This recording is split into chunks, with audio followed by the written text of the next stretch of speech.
Hello, good morning. Ayan guys, aayusin natin tong halaman na ito. Pupunasan ko.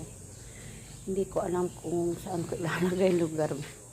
Ganda-ganda na niya guys. Ang laki-laki ng dahon, oh. Ganda-ganda niya. Oh. Ilalagay ko sa lilim kasi nasisira yung araw. Ayun ang nasisira yung dahon niya guys. Sa init. Yan guys. Ganda nito guys. Ang laki ng dahon yung siyo. Pakaganda. Naayusin ko. Lalagay ko sa gilid. Mali lang kasi kailangan nito guys kasi malaki yung iskis niya dapat.